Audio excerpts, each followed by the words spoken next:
we would do some break dancing, do some no parking on the dance floor, man.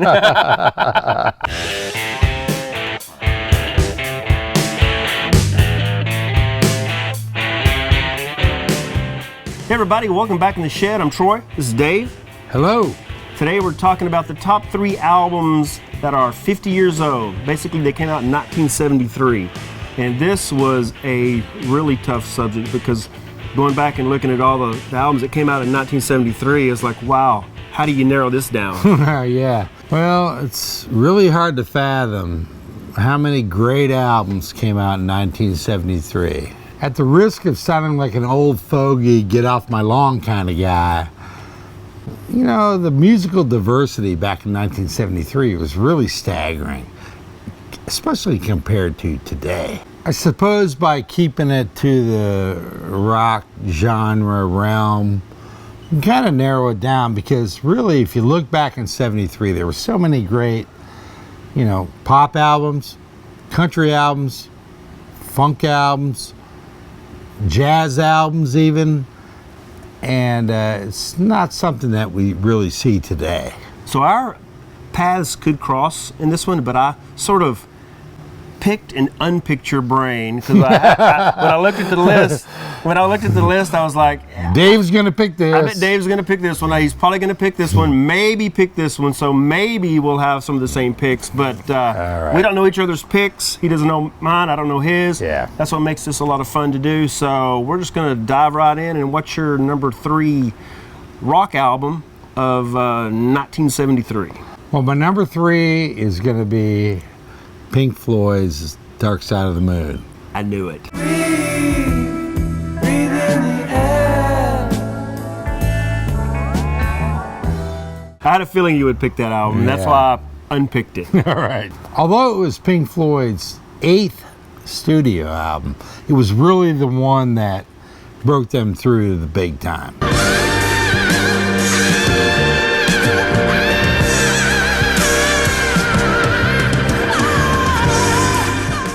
Pink Floyd, along with the engineer on that album, who was Alan Parsons, you know, used a lot of advanced studio techniques with synthesizers and tape loops and effects that really helped create this sonic masterpiece.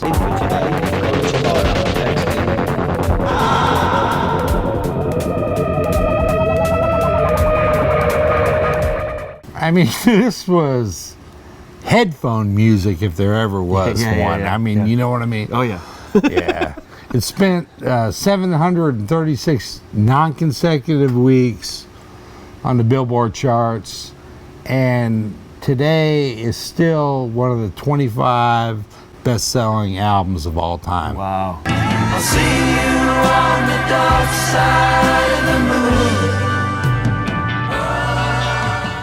You know, despite the success of that album, there were only really 2 songs that were released as singles. One of them was, of course, Money. Money, it's a hit. And the other one was Us and Them.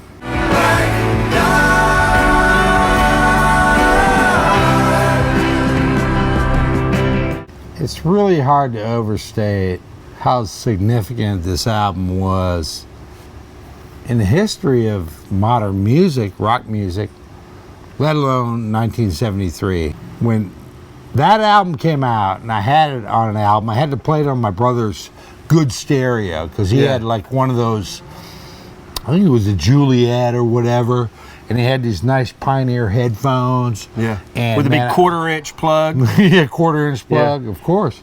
And I'd go in there and just gel to that stuff, man. It was so awesome.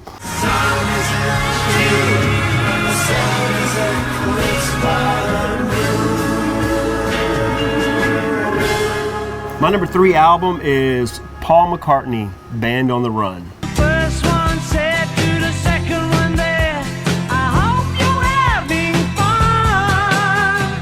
Band on the Run. Band on the Run was Paul McCartney's 3rd album after he left the Beatles. Right. Well, I'm sorry, it was his third album with Wings. It was actually his fifth album. Sure. Can you imagine? And that's crazy. Well, yeah, he had the 3 solo Paul McCartneys, and he formed Wings. Well, I think he had 2 Paul McCartneys in it because he had 3 with Wings. Yeah. Which is crazy that he wrote so many songs in just that 3-year period. But that's how the Beatles were doing it back then. And I guess he was just used to doing it that way, you know? No. The first Paul McCartney album came out, I think Probably right after the Beatles split. Yeah, so 1970 probably. 70. So it was actually released in December of 1973, but initially it didn't take off. Right. And until the next year in 74, they released the 2 singles, Band on the Run. We're searching everyone for the band on the run. Band on the run. And then the other single was Jet. Was your father as bold as a sergeant major? It was actually the best-selling album in Australia and the UK that year. It was also nominated for a Grammy that year, which it didn't win, but it did win Best Engineered Non-Classical Album of 1974, or of 1973. No, it was 1974, even though it came out in 1973. Yeah. The It's award always was a year back. Yeah, it was actually for 1974. No one ever left the line in 1985 will ever do. The album was actually recorded in Lagos, Nigeria, Oh, shit. at EMI Studios. He wanted to record the album in a more glamorous location, so he kind of wanted to hang out on the beach during the day. How is Nigeria more glamorous than Abbey Road? He wanted to hang out on the beach All right. during the gotcha. day and then record at night. Band on the run. Band on the run. In 1970, the Civil War had ended there, and it was pretty much a military government. So it wasn't a safe or a very clean place. Even in 73. And it was a little bit dangerous because Paul and, what was his wife's name? Linda. Because Paul and Linda actually got robbed by knife point, Oh, no kidding. and they stole a bag of lyrics and demo tapes. Man. Can you imagine if somebody had that now? And maybe it's out there, who knows? Worth a lot of money. Yeah, it would be worth a lot of money. They eventually went back to London and finished the record and put some finishing touches on it. Gotcha. But that's a great album. I love the song Band on the Run. Jet's a great song too.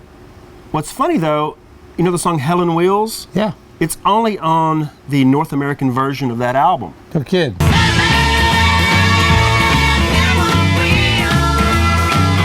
That was a big hit. I think it was a B-side to... It was a B-side originally, and then they yeah. put it on the album, Right. but only in North America. It wasn't released on the album in Britain. So. All right. Yeah. Cool. That's my number 3. What's your number 2? All right. My number 2 album is Led Zeppelin, Houses of the Holy.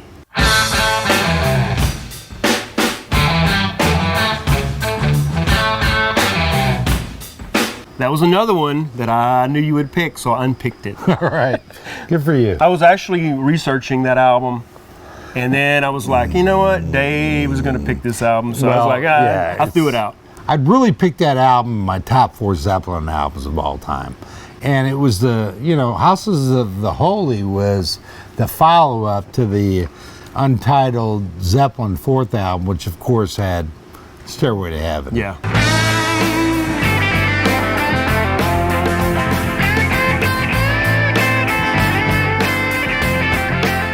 I absolutely love this album for a lot of reasons. I mean, it's really a diverse Zeppelin album.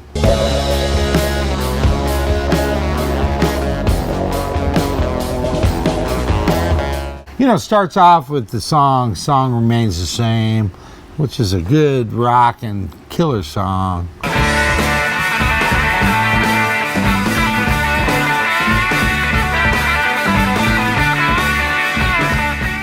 And then they just dial it back and they go into the Rain song. These things are clear to all from time to time. And then the third song is Over the Hills and Far Away, which for a long time was probably my favorite Zeppelin song. Hey lady, got the love I need. Baby, more than enough. It was one of those songs. I was playing guitar in college and had a guy show me the riff, and I practiced the shit out of it until I learned how to play it. But it's, it's a really diverse album. I mean, they had that song called The Crunge, which is really like a James Brown kind of riff song.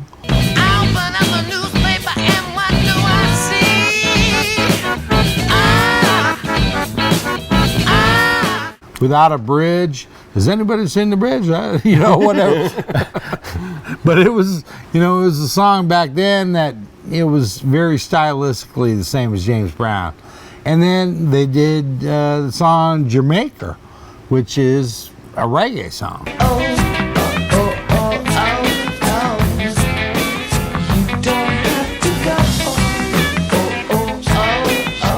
And of course, there's other songs on it like No Quarter, and there's no throwaways on that album. No filler. No filler whatsoever. It's just all just great music.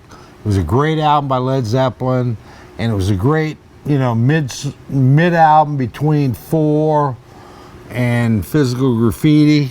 And like I said, it's one of my top 4 Zepp albums of all time. And that's all I can say, man. That's a great, I mean, what else are you going to say? I love Led Zeppelin too.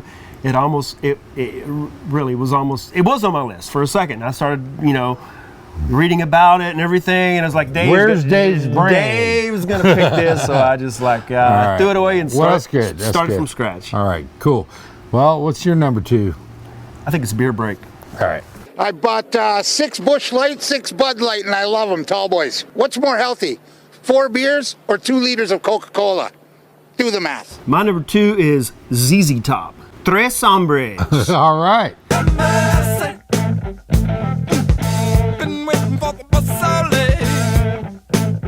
So it was their 3rd album and pretty much their breakthrough album. Yeah. The song LaGrange was, I guess, their single, and it reached, I think, number 41. Rumors spread around in that Texas town, baby, about that shack outside LaGrange. You know what I'm talking about. I thought it'd be top 10. You would think. I might be mistaken. Have mercy on everybody.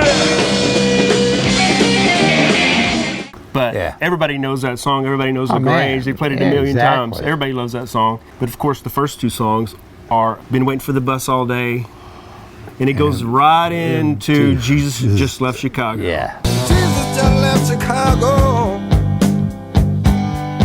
and is back for New Orleans. We talked about that. Yeah, we talked about it. And what's funny is when the engineer presented the 2 songs like that, Billy Gibbons loved it. But Bill Ham, who was their manager, he wasn't too sure about it. But after they listened to it over and over and over, they're like, yeah, this is the way it's got to be. And the way it ran one song into the other. Yeah, one song, and then it goes right into the next one.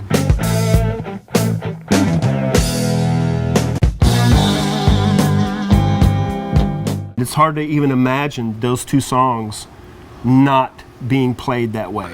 I've always heard them that way. We talked about it before, about songs you can't cut, and those are 2 songs that you definitely can't cut. One of my favorite songs on that album is Beer Drinkers and Hellraisers. Yeah. Beer drinkers,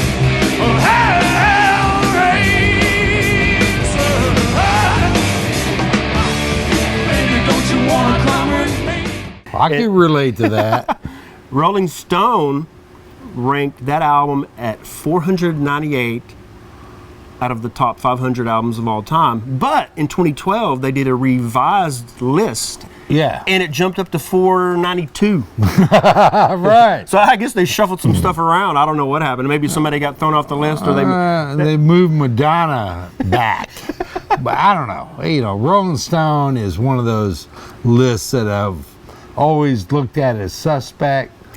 But Tres Hombres is definitely a great album. It's really my favorite era of ZZ Top. That and Fandango and Rio Grande Mud, that's my favorite era of ZZ Top. But anyway, that is my number 2.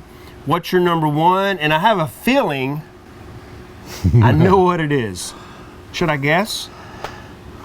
Why don't you take a stab at it? Who could it be? Quadrophenia. Ah, I knew it.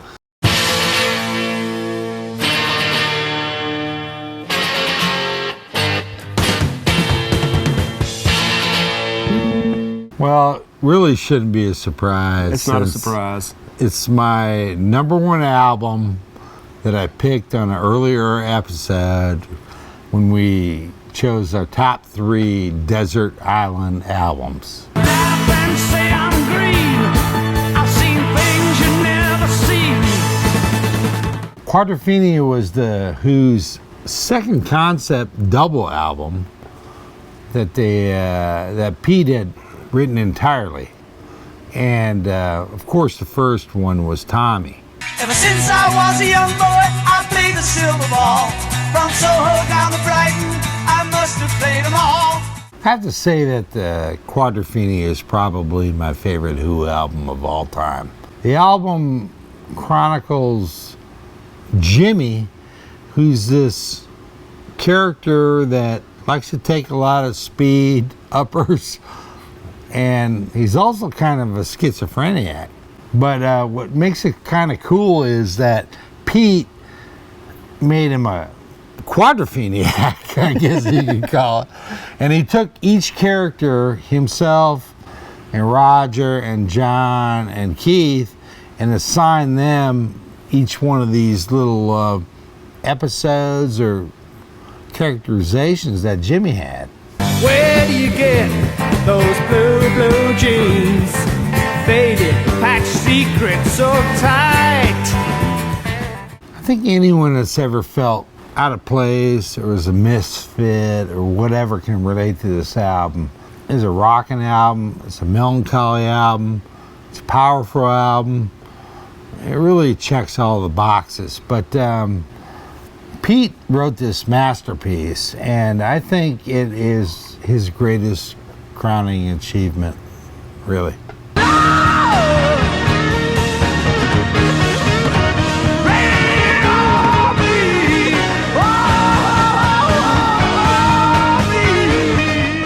That's my number 1.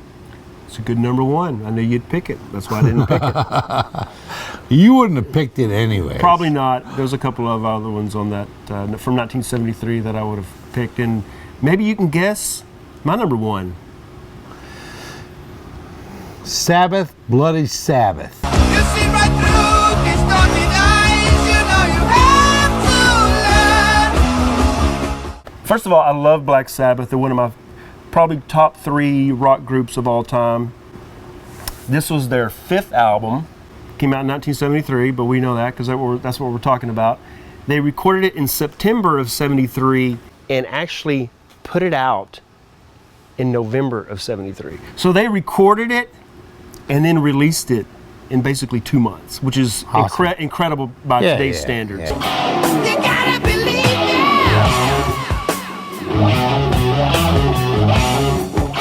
I'm talking to you. They actually started working on it at the end of their Volume 4 tour, which ended early because they were so messed up on drugs and Tony Iommi was so coked out of his mind that they had to end the tour early.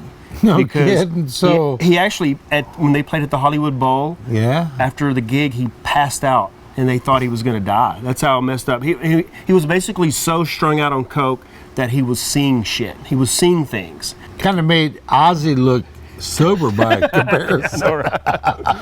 So they ended the tour early. They wanted to go ahead and get right back in the studio and start recording this next album. So they returned to Record Plant Studios, which is where they recorded Volume 4 because they liked the sound and they liked the vibe of it. But great studio. Tony Iommi was really so messed up. He couldn't come up with anything. He couldn't write any songs, and he was like, well, if I'm not doing anything, nobody else is going to do anything. So then the band returned to the UK, and rented the, I have to read this, they rented the Clearwell Castle in the Forest of Dean, Gloucestershire, England. Gloucestershire. Is that what it's called? Yeah. Where Led Zeppelin, Mott the Hoople, and Deep Purple wrote and recorded some albums. Sure. They didn't know it at the time, but this place was haunted. And we saw this figure coming towards us, and then go into this armory. And we thought, who's this guy like? And so we went into this armory, Ozzy and myself. Of course, there was nobody there. The door's locked from the inside at the other end. And they went to the owners of the castle, and they're like, "Oh yeah, that's old ghost so-and-so." And they're like, "What? This place is haunted?" They had no idea it was haunted. But they set up in the basement, or the basement of the mansion, and it sort of, inspired the song Sabbath, Bloody Sabbath, and really helped them get motivated and to record the rest of the songs on that album. You're only killing yourself today.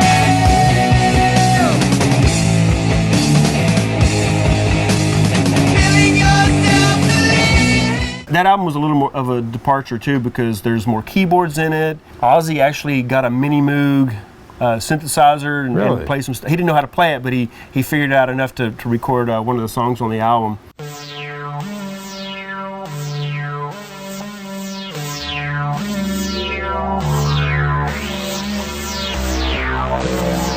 What's cool is Rick Wakeman, the keyboard player for Yes. Sure. He actually plays keyboards on Sabracadabra.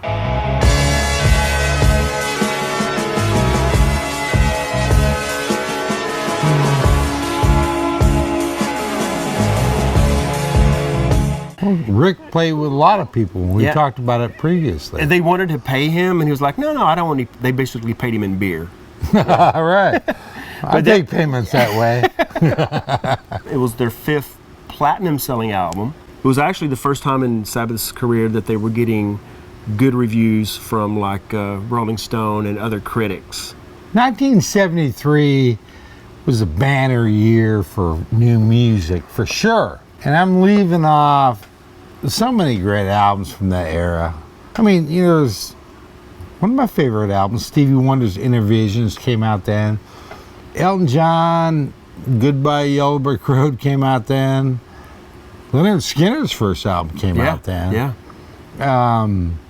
Tres Hombres, Band on the Run, like you talked about. And it's really, kind of hard to choose, but we had to pick 3. I don't think we'll ever surpass that era I agree. by today's standards, Not but at all. I've said all I want to say, so We're gonna wrap get it. off my lawn. We're going to wrap it up. Thanks for watching In the Shed. Leave your picks below. Make sure to subscribe to the channel, like this video. And if you have any ideas for future episodes, we'd love to hear them. You can comment that below too. And we'll see you next time in the Shed. All right. Later, guys. Rock and roll!